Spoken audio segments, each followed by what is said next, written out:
Okay આના મારવા માટે 2 2 લાખ રૂપિયા થશે.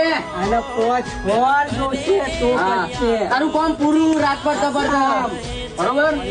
હા અને 5 માણસ તારા જો મોટામ છે ને એ સામો પેલા બાકડી બેઠો છે. ચલો એને ઉપાડી લો. એ જ છે. બોલે બોલ ભાઈ તારે શું કરવાનું છે? નહીં તારો દાન મળ્યો. ચલો લેવાનું. ચલો, આણો. ઉપાડો લે. આ જો લે. એ હા